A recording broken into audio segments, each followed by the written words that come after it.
ঝন্টা যখন একেবারে কোলের ছেলে তখন তার মায়ের শক্ত অসুখ করে, সেই জন্যে সে আল্লাদি পিসির কোলেই মানুষ হয়। আল্লাদি পিসি ঝন্টার বাবার দূর সম্পর্কের এক বোন। মাথায় একটু ছিট আছে বলে শ্বশুর ঘর করতে পারেনি, আবার কারণে অকারণে এলোমেলো আল্লাদির মতো কথা বলে, তাই তার নাম হয়েছে আল্লাদি। বাড়ির ছেলে মেয়েদের সে তাই আল্লাদি পিসি। মায়ের অসুখ থেকে সেই যে ঝন্টাকে সে কোলে তুলে নিল, তারপরে ছেলেটা ওর এমন ন্যাওটা হয়ে গেল যে মায়ের অসুখ ভালো হয়ে গেলেও আল্লাদি পিসি আর ওকে কোল থেকে নামাতে চায়নি। ঝন্টাও আল্লাদি পিসি বলতে একেবারে অজ্ঞান। আল্লাদি পিসি স্নান করিয়ে দেবে, পিসিকে না হলে ঝন্টার এক মুহূর্ত চলে না। ঝন্টার মাও সাত ঝামেলায় দিবা রাত্রি জড়িয়ে থাকেন, তাই আল্লাদি পিসির কোলে ছেলেকে দিয়ে তারও সকল রকমের নিশ্চিন্তি। আল্লাদি পিসি মাছ খেতে বড় ভালোবাসে, বিশেষ করে শোল মাছ। ঝন্টা যখন একটু বড় হলো সে পিসির জন্য নানা রকম মাছ ধরে নিয়ে আসে। পিসি একগাল হেসে বলে, ভাগ্যিস আমার ঝন্টা ছিল, তাই দুটো মাছ ভাত খেয়ে বাঁচি। বর্ষায় যখন দেশের নদী নালা ভরাট হয়ে আসে, নিজেদের পুকুরে জল পড়ে, ঝন্টা গভীর রাতে গিয়ে নানা ধরনের মাছ ধরে নিয়ে আসে। বিশেষ করে আল্লাদি পিসির জন্য শোল মাছ যদি পায় তবে তার মুখে হাসি ধরে না। এক কথায় ঝন্টা পিসির জন্য সব করতে পারে, আবার ঝন্টাই পিসির সব। আল্লাদি পিসি মরলে যে ঝন্টাই তার গলায় পিণ্ডি দেবে, এই কথাই সে সগর্বে সবাইকে বলে। আল্লাদি পিসি হঠাৎ 3 দিনের জ্বরে মারা গেল। দিব্যি শক্ত সামর্থ্য আল্লাদি পিসি, দেহে রোগের বালাই নেই। অমন ভাবে যে হঠাৎ মারা যাবে তা বাড়ির কেউ ধারণাই করতে পারেনি। দুর্দান্ত দস্যি ছেলে ঝন্টা। আল্লাদি পিসির মৃত্যুর পরে কে যেন তার মুখে বোবা কাঠি ছুঁয়ে দিল। কারো সঙ্গে কথা কয় না, খায় না, উদাস চোখে এদিক ওদিক তাকিয়ে থাকে। ছেলে যেন দিন দিন শুকিয়ে যেতে লাগলো। রাত্রিবেলায় ঘুমের ঘোরে ঝন্টা ধরফর করে উঠে বসে। হ্যাঁ রে ঝন্টা, বিছানার উপর উঠে বসলি কেন? এখনো তো অনেক রাত, ঘুমিয়ে পড়। ঝন্টা ফ্যাল ফ্যাল করে এদিক ওদিক তাকিয়ে তারপর ফিসফিস করে মাকে সে বলে, আল্লাদি পিসি আমায় ডাকছে যে। শুনে মা শিউরে ওঠেন, ঝন্টার গায়ে মাথায় পিঠে হাত বুলিয়ে দেন, মুখে বলেন, রাম রাম রাম রাম। পাড়ার 5 জন বৌঝি বলে, ঘন্টার মা, ওর দিকে বেশ কড়া নজর রেখো। পোড়ার মুখে আল্লাদি মরেনি, তাই বুঝি এখনো আশেপাশে ঘুরঘুর করছে। ঝন্টাদের বাড়ির নিচে পুকুর পাড়ে একটা শেওড়া গাছ আছে। গায়ের লোকেরা হাট থেকে সদা করে ফেরার মুখে ওই শেওড়া গাছের ডালে কাকে যেন বসে থাকতে দেখেছে। বৃন্দাবন গাঙ্গুলি একদিন নাকি একেবারে সামনাসামনি পড়ে গিয়েছিল। তিনি বলেন, ভাগ্যিস আমি বুদ্ধি করে পৈতেটা হাতে জড়িয়ে ধরে গায়ত্রী জপ করতে শুরু করলাম, নইলে ঝন্টাদের পুকুর পাড়ে আমার ঘাড় মোটকে রাখতো। এইভাবে সারা গায়ে একটা চাপা ফিসফিস আলোচনা শুরু হয়ে গেল। কেউ বিশ্বাস করলো, আবার কেউ হেসে উড়িয়ে দিল। তখন আষাঢ় মাস, আশেপাশে নদী নালা বর্ষার জলে ভরাট হয়ে গেছে। ঘোলা জল পাক খেতে খেতে ধানের জমি ভরিয়ে মাঠ ঘাট ডুবিয়ে উঁচু নিচু গায়ের পথগুলি পিছল করে ঘন্টাদের বাড়ির পুকুরের খালে ঢুকছে। তখন বোধ করি দুপুর রাত। এমন একটা আবছা জ্যোৎস্না ফুটেছে যে আশেপাশের দূরে সবকিছু নজরে পড়ে, কিন্তু ভালো করে ঠাউর করা যায় না। মনে হয় যেন একটা পাতলা কুয়াশা জ্যোৎস্নার সঙ্গে মিশে গোটা গ্রামটিকে ঘিরে রেখেছে। মায়ের পাশে শুয়ে ঝন্টা অকাতরে ঘুমাচ্ছে। বাড়ির পিছন দিক দিয়ে একটা কালো বিড়াল বিকটভাবে ডেকে গেল। কোথায় একটি ভুতুড়ে পাখি একটানা ডেকে ডেকে বিরক্তি জাগিয়ে তুলছে। একটা থমথমে ঝিমঝিমে ভাব। এমনই সময় ঝন্টার হঠাৎ মনে হলো ঘরের বাইরে দাঁড়িয়ে আল্লাদি পিসি ওকে ডাকছে। বলছে, ওরে ঝন্টা, শিগগিরই আয়, তোদের পুকুরে নতুন জল এসেছে, কত মাছ উঠেছে, দেখবি আয়, তোর পোলোটা নিয়ে আসতে ভুলিসনি যেন। আচমকা ঝন্টার ঘুম ভেঙে গেল। সে বিছানার ওপর উঠে বসলো। আশেপাশে তাকিয়ে দেখলো সবাই অকাতরে ঘুমাচ্ছে। তার মায়ের ডান হাতটি ওর গায়ের ওপর ছিল। আস্তে আস্তে হাতটা সরিয়ে রাখলো। কে যেন কানের পাশে বলল, দরজাটা ভেজিয়ে দে ঝন্টা, নইলে ওরা জেগে উঠবে। ঝন্টা বিনা প্রতিবাদে ঘরের দরজাটা ভেজিয়ে দিয়ে হনহন করে পুকুরের ধারে চলে গেল। নিশুতি রাত, কেউ কোথায় জেগে নেই। কল কল করে বর্ষার জল ঢুকছে খালে। ঝন্টা ছপ ছপ করে পোলো ফেলছে আর রাশি রাশি মাছ ধরছে। এত শোল মাছ কোত্থেকে এলো ঝন্টা ভেবে কুলকিনারা পায় না। ও যে খালৌটা সঙ্গে এনেছিল সেটা মাছে পুরো ভর্তি হয়ে গেল।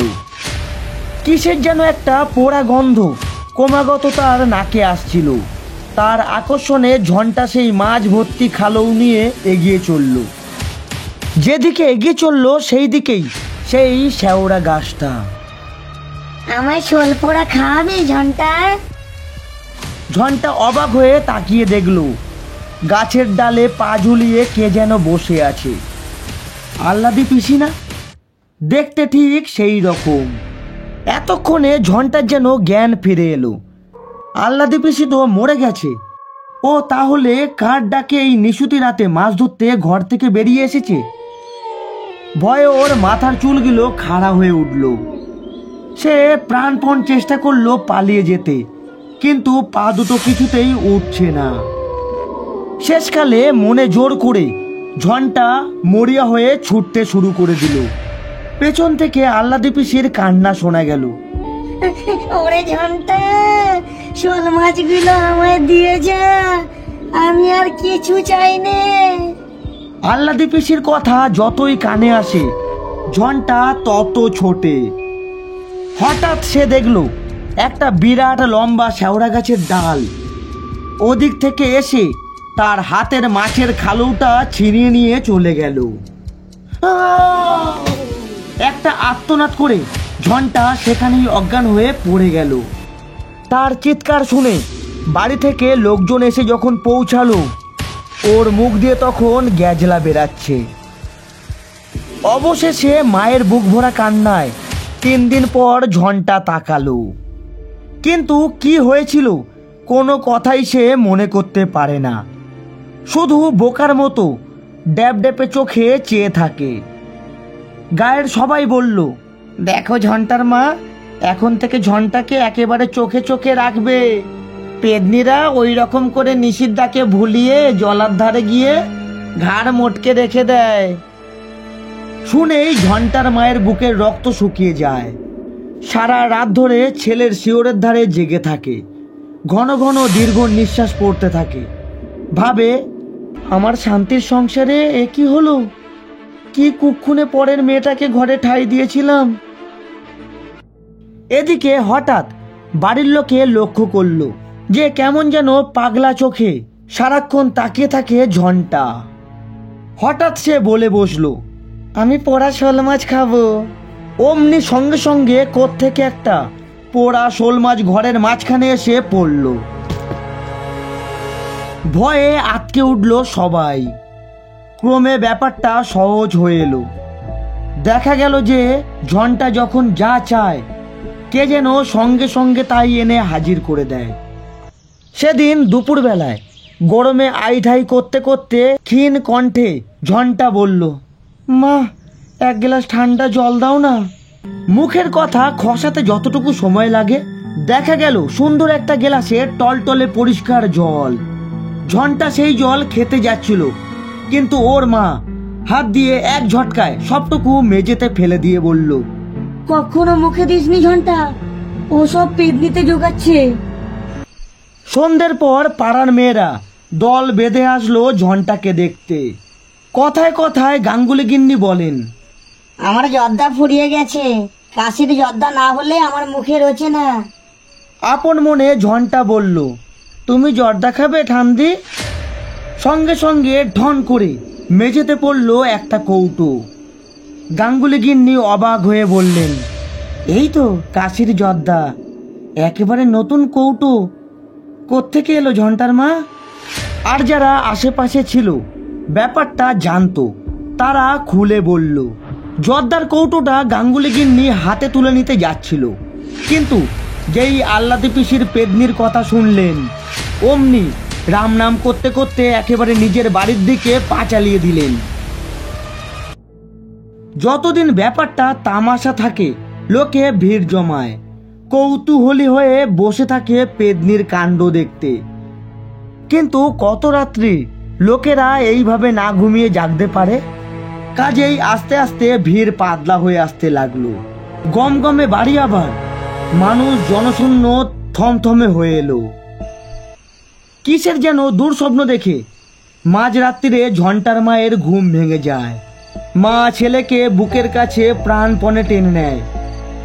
বাঁশঝাড়ের পেছন দিকে যেখানে একটানা ঝিঝি ডাকে, সেখানে কার যেন কান্নার রে শুনতে পাওয়া যায়। মা চমকে উঠে বসেন, ছেলের মাথায় হাত রেখে সারা রাত ধরে দুর্গা নাম জপ করতে থাকেন। কেবলই মনে হয় তার কোলের ছেলেকে কে যেন ছিনিয়ে নিতে আসছে। সেদিন সন্ধ্যে থেকে একটানা ঝিরঝিরে বৃষ্টি হচ্ছে। দূরে বনের মধ্যে প্রহরে প্রহরে শিয়াল ডাকছে।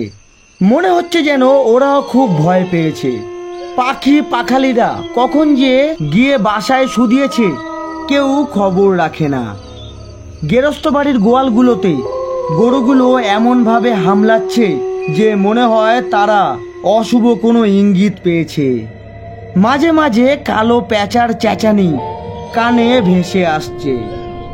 শ্মশানের দিক থেকে একটা শোষো হাওয়া বুক চিরে উত্তর অঞ্চলের জলাভূমির ওপর দিয়ে বইছে।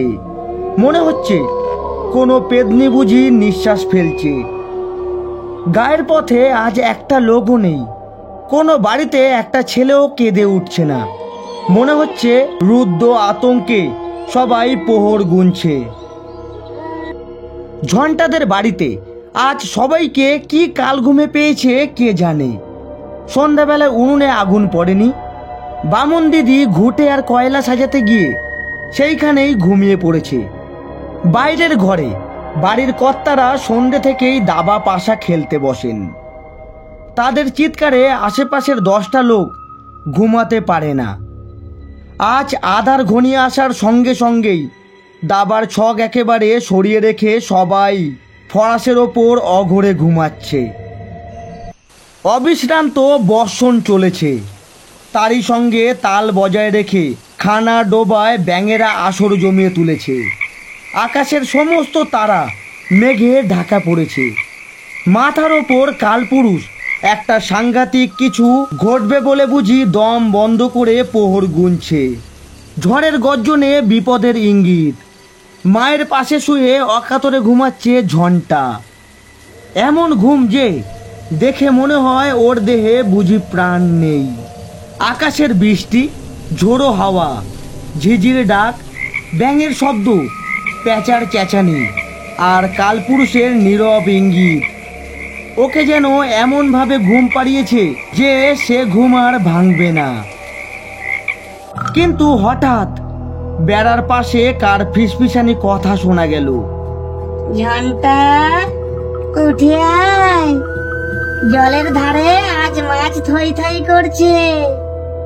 ঝন্টা এক মুহূর্তে সচকিত হয়ে ওঠে। আবার সেই ফিসফিসানির আহ্বান ভেসে এলো। উদাস দৃষ্টিতে ঝন্টা উঠে বসলো।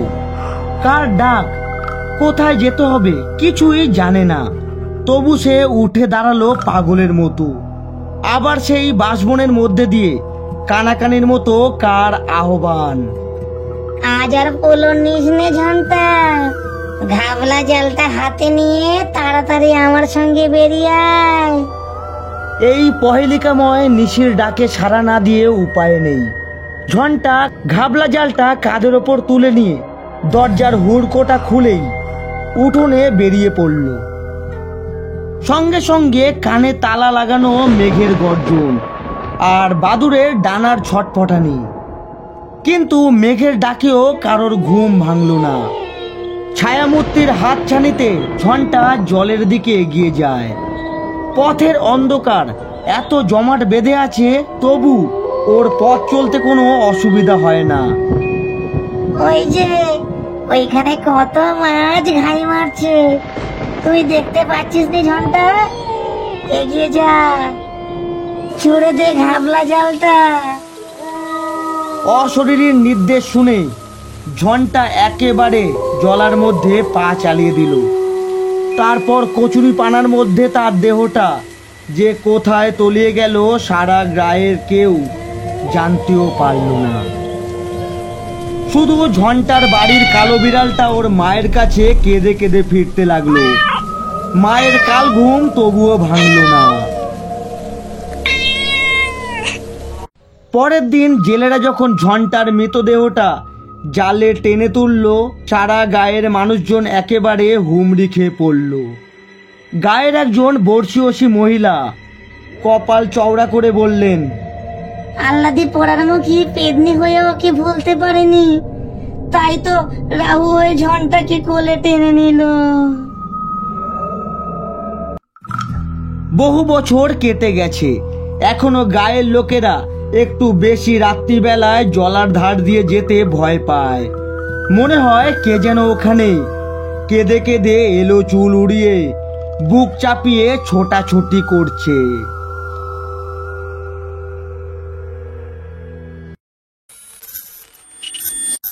মন্ডল স্টুডিওর নিবেদন গল্পের ভান্ডার। নমস্কার বন্ধুরা, আমি রাজীব।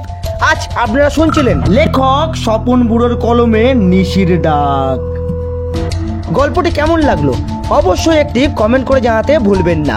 আর ভিডিওটি ভালো লাগলে অবশ্যই একটি লাইক করে চ্যানেলটিকে সাবস্ক্রাইব করে আমাদের পাশে থাকবেন। আজ এতটুকুই, দেখা হচ্ছে আরও একটি নতুন গল্পের সাথে। ততক্ষণ নিজে ভালো থাকুন আর সকলকে ভালো থাকতে সাহায্য করুন।